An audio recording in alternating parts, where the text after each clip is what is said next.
Welcome to Hey John, and we're driving the Silverado EV LT today, and we have over 15,000 miles on the truck already.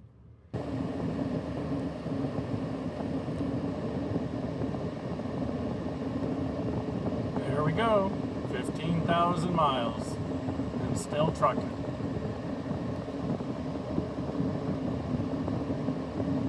And so we thought it would probably be a good time to do a review. We are out on a logging road today. Well, at least this part. We'll get to some pavement pretty soon. So then the noise should quiet down a little bit, I would think.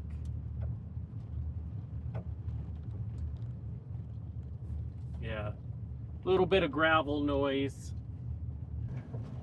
But it's not too bad. It's getting my truck all dirty.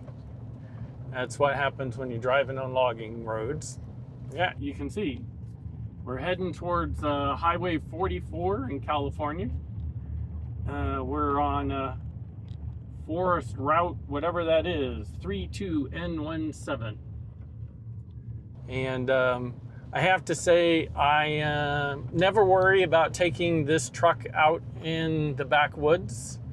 Mostly because of the range. Again, if you're in the market for an EV truck, I still think this is the best choice. There's a lot of good EV trucks out there, but the thing that makes me comfortable is the range. There's something to be said for knowing that you can just go and go and go and not worry about needing a charge. In today's video, I thought I would go over both the bad and the good after driving my Silverado EV LT for more than 15,000 miles over the last 8 months, I guess it would be.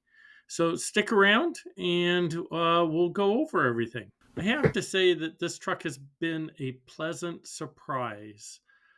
As a new model of a truck, I kind of anticipated that we would run into new model type of problems. I've had other first year versions of cars and trucks over the years. And it seems there's always something. I mean, I had one car where it was a brand new model and the starter fell off, or another one where literally the side door on a van fell off. They were all first year models that obviously the manufacturing process, and these were name brands that had issues. So I anticipated that, hey, maybe there'll be some sort of problems with my Silverado EV LT, since this was the first year for the LT. Obviously, the Silverado EV RST and stuff had already had a year out. So I think that helped a lot. Because I have to say that overall, we really haven't had any issues.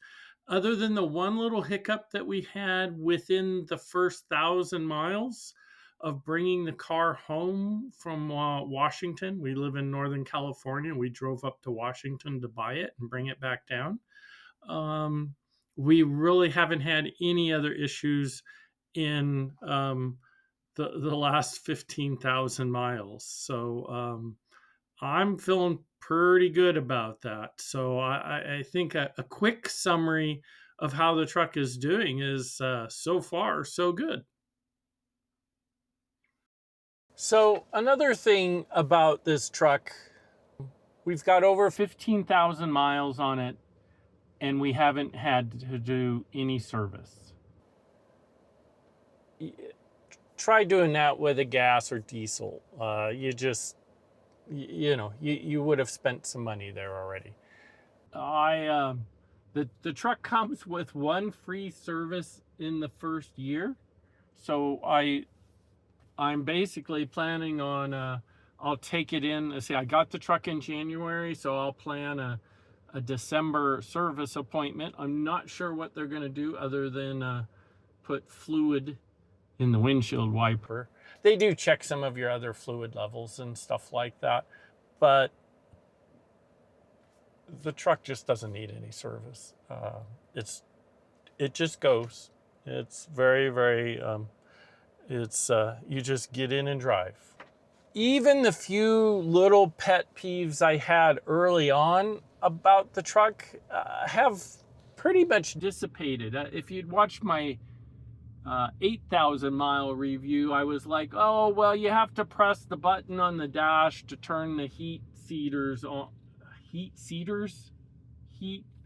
seat heaters on and off. And yeah, you do have to do that, or you can just tell it. That's the nice thing. You can just go, hey Google, and then you can say turn on the seat heaters, and then it'll do that. All right, turning on the seat heater for the driver. See?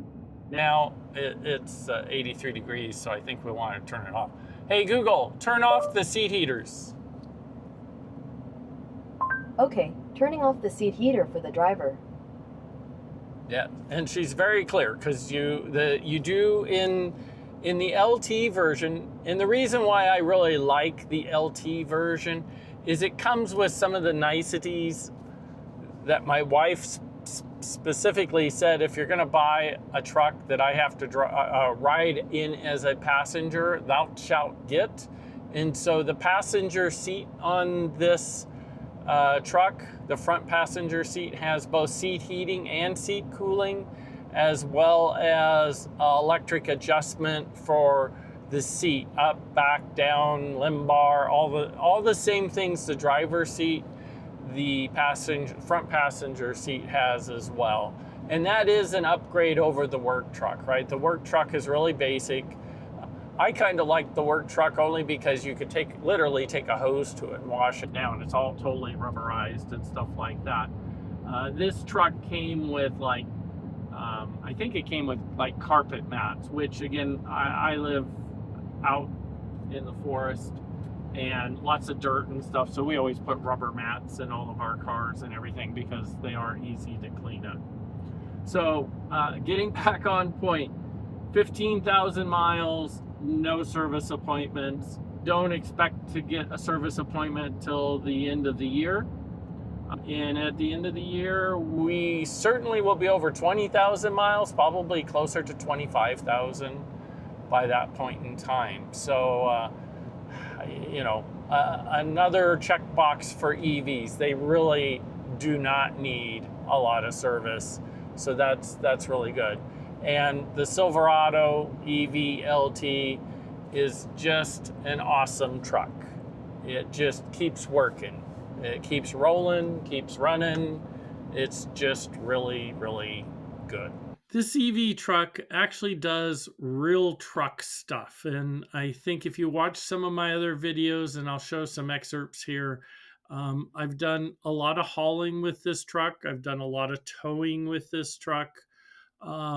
I've done pretty much all the same things that I have been doing for years with my Ford 250s or my Silverado HDs and things like that, which is a lot of towing, towing utility trailers, dump trailers, horse trailers, boats, those sorts of things.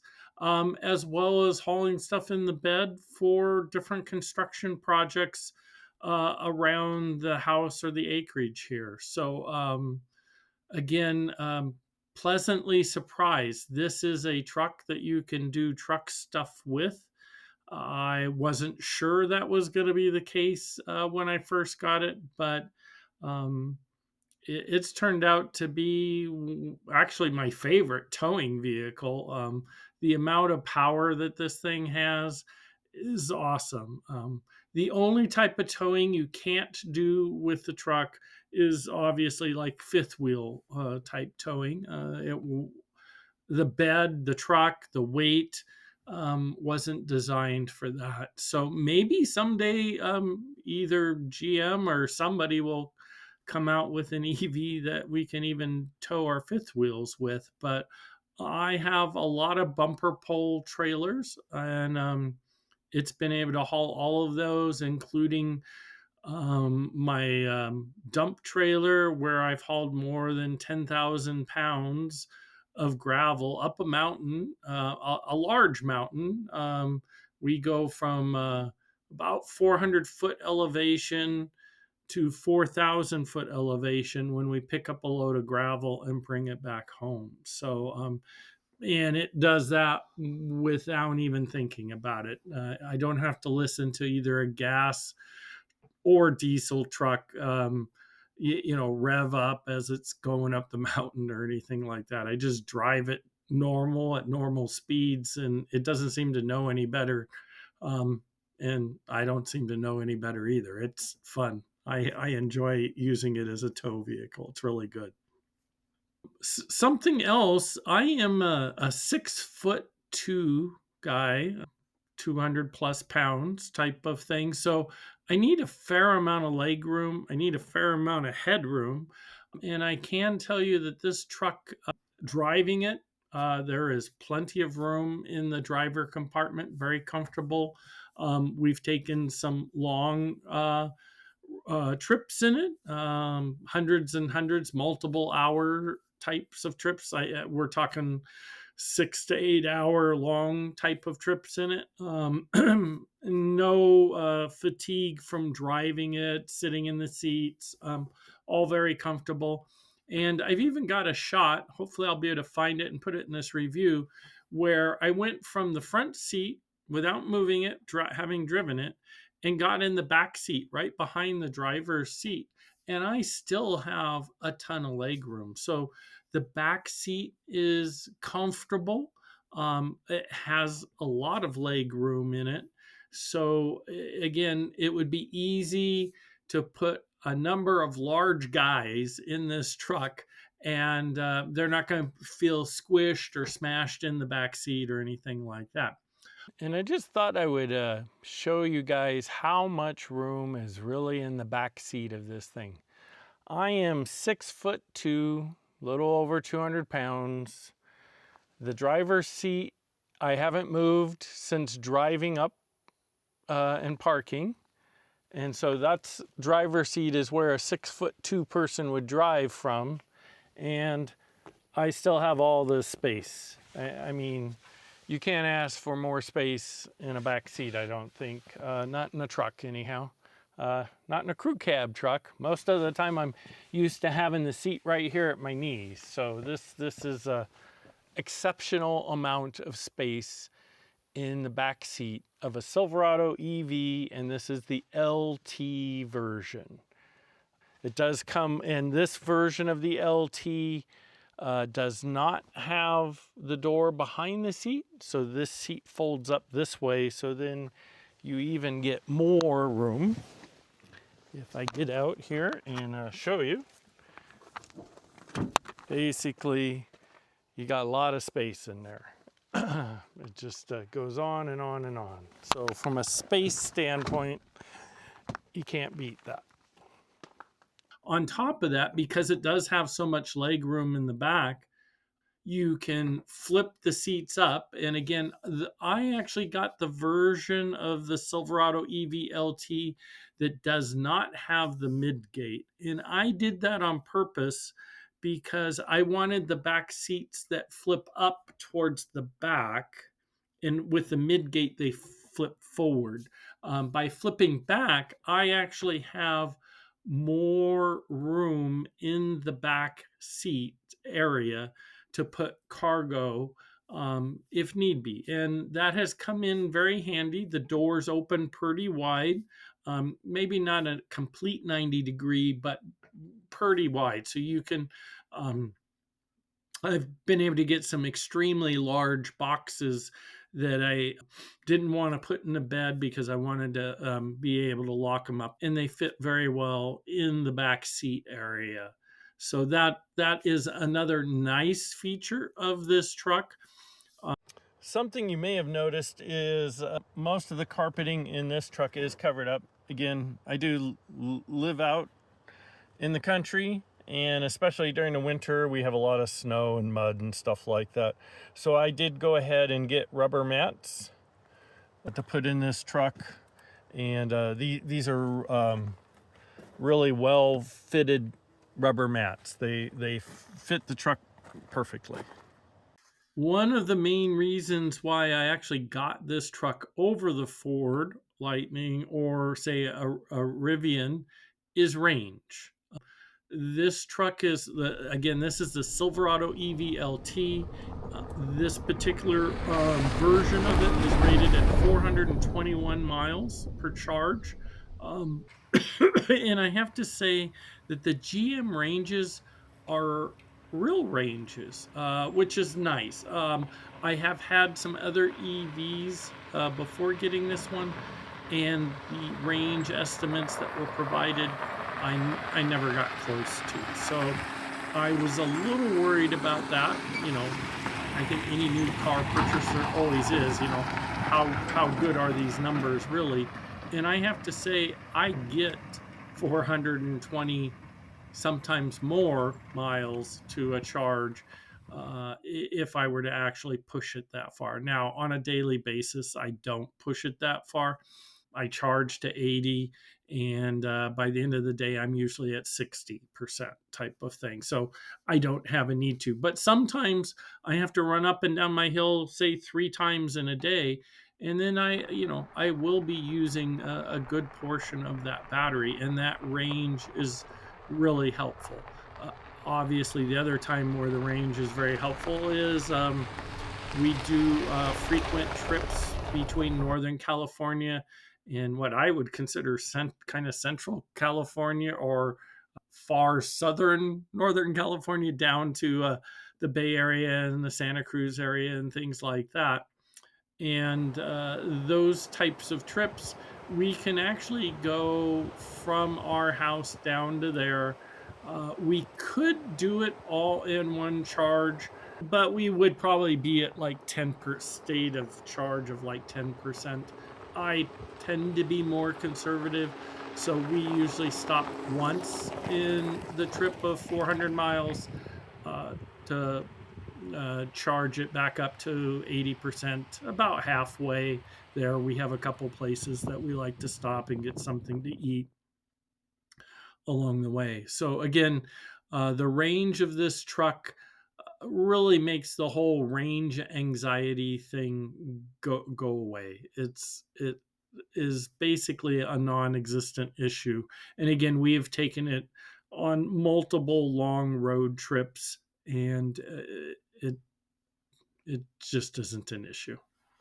So something else I wanted to mention is that I found real important when I was trying to decide which EV truck I was going to go with was how fast does it charge.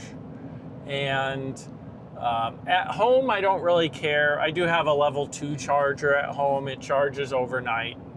That's just fine. And 99% of the time, that's how I charge. But when I am on a road trip, or even if I'm just not on a road trip, but a longer trip than 400 plus miles, and I have to stop at a public charging station, this beast does charge fast. The other day, I was up in the state of Washington, and I had an old Chevy Bolt, sorry. And I stopped at a charger, and I was there 45 minutes. I'm like, oh, no wonder EVs have such a bad name. I mean, anybody who has to sit 45 minutes at a charger, yeah, no, that's too long. This beast, you truly do, if you get at a good fast charger, and it is getting, even in Northern California, it is getting easier. Just in the last 6 months, it is getting easier to find a good fast charger. You get 100 miles in like 10 minutes. It really does charge that fast. So most of the time when I'm on a road trip, I need to stop before the truck does.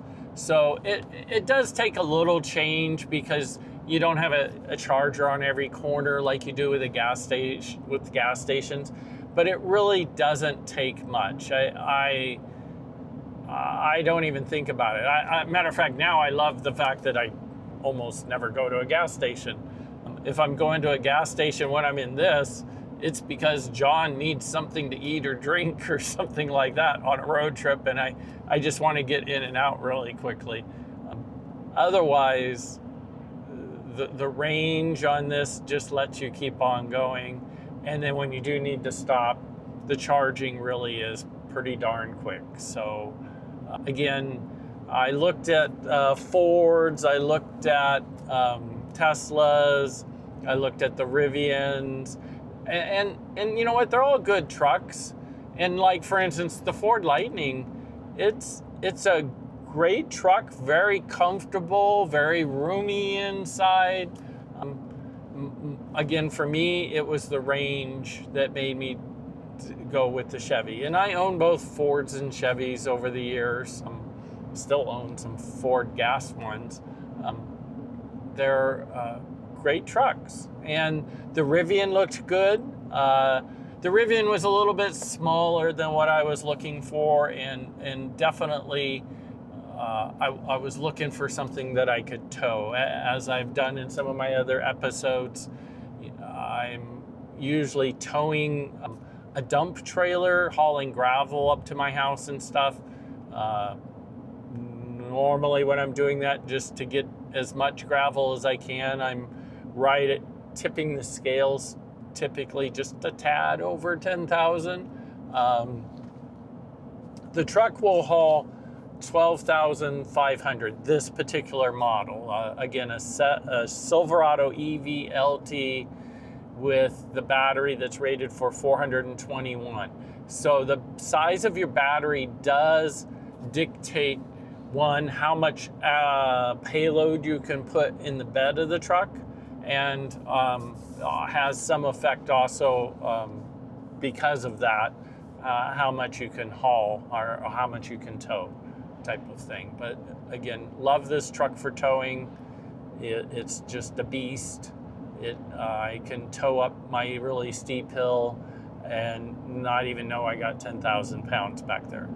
I guess some might say that's dangerous, but no, it's much safer to have a truck that really has control of your load, and this truck does that. The extra weight of the truck also helps with towing heavy loads, in that the trailer isn't pushing you around on the road. One thing I would note is they have actually made improvements to the application, the app that you put on your phone to remote control things regarding the truck.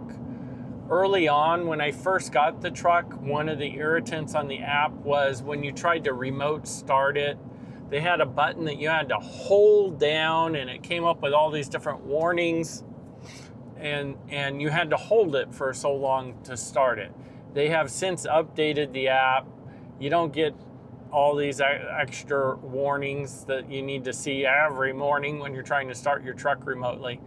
And now it just takes a tap. So GM/Chevy has, ever so slowly, but they have continued to make improvements to their app and to their software.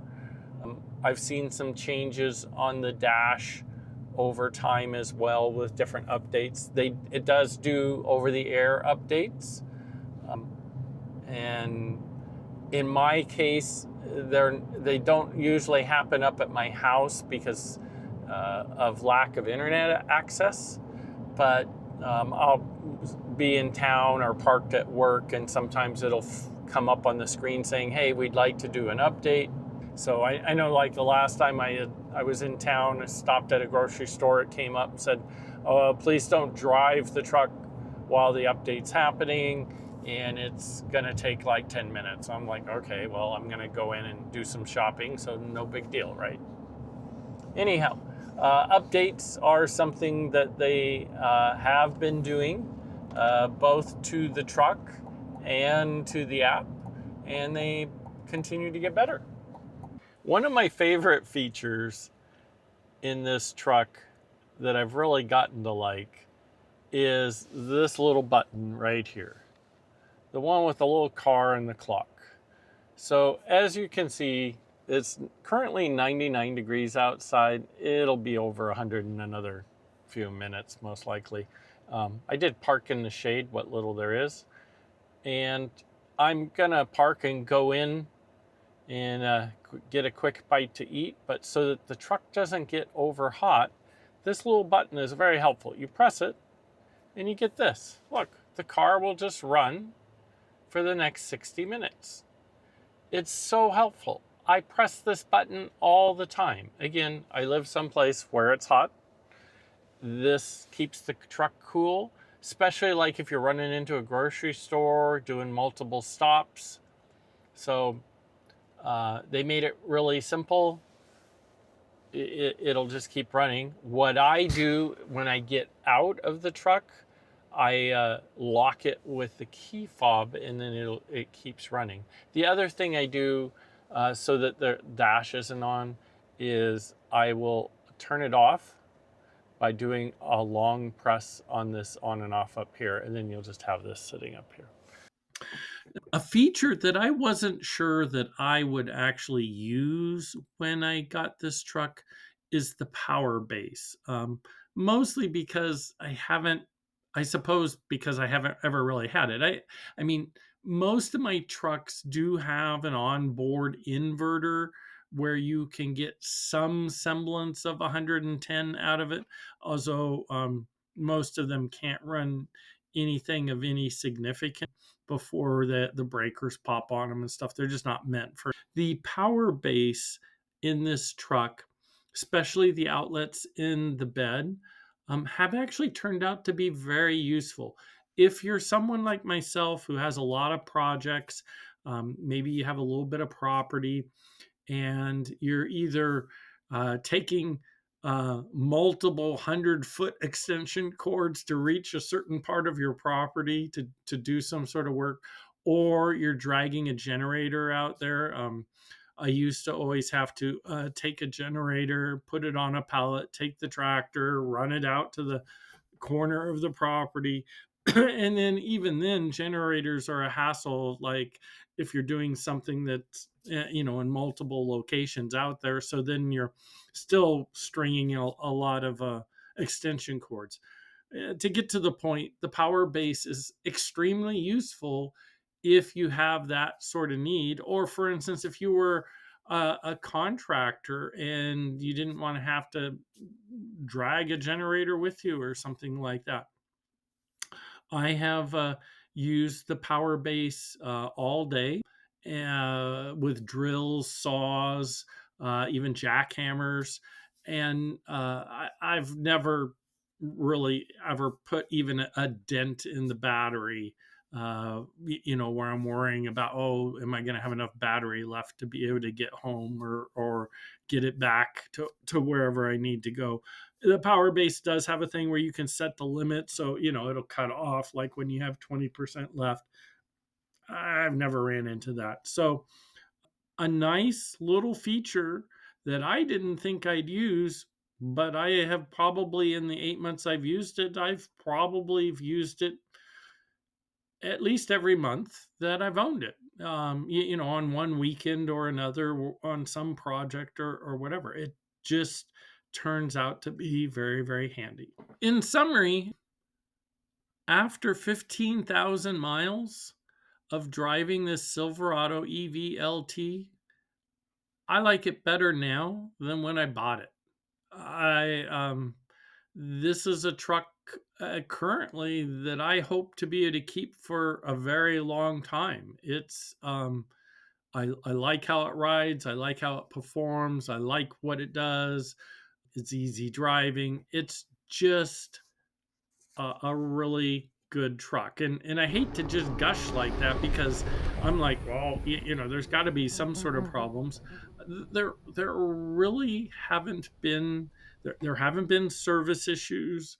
other than the one little problem that I did a video about, where I basically rebooted the truck in that first 1,000 miles, and I've never seen the problem since then. So it sounds like something that needed to get reset, and or there have been multiple over the air software updates over the last 8 months. So those may very well be taking care of things before I even know about them. It's certainly possible that that's happened. Again, getting back to the vehicle itself, this vehicle is probably not probably, this vehicle is one of my favorite cars, vehicles, trucks that I have owned uh, in many years. A lot of the vehicles I've had, they're just that. They're utilitarian. They're there to drive, to use. I actually enjoy driving the Silverado. I get stopped routinely by people asking about it, or people will stare at it when it's driving down the street. Hopefully that for a good reason. I don't know that, but it's interesting at best to have that. I would say for those who are maybe EV gun shy, don't knock it till you try it. I wasn't sure I would like an EV until I got my first one, and I kind of got hooked on that. And but then I said, oh, I wanted a truck EV, and so I ended up getting this Silverado EV. And I personally think it's probably one of the best investments and best decisions that I've made in a long time. So try it. It might not be for you, but at least give it a try and see. Again, the Silverado EV, treat it like a full size pickup, whereas there's others like say the Rivian is a pretty good truck. They have had a lot of software issues and stuff, but they fix them. So I don't treat that truck. I would look more as kind of a mid-size type truck, but again, very useful. It just depends on what size of truck you want. The Silverado EV and the Ford Lightning are kind of a standard size full size truck. If you have any other questions about the Silverado EV LT that I haven't mentioned and you're considering maybe purchasing one and you really want to know, shoot me an email, shoot me a message. Be glad to reply and help answer any questions you might have from an actual user, an actual person who drives it. I know a lot of the reviews out there, they're just people that review car after car after car, and they never get super deep, ownership, if you will, of a truck or a car, and what it's like after a lot of miles and stuff like that. So, again, if you have any questions, put them in the comments. Shoot me an email. Be glad to try to answer any questions you might have. If you like this type of video, please like and subscribe. That helps the channel a lot. And it will, by subscribing, you'll get notified when I come out with other videos, either about the Silverado EV or other EV type topics, or even things like how I got $17,000 off when I bought this truck. So watch for future videos and have a great day. Thank you.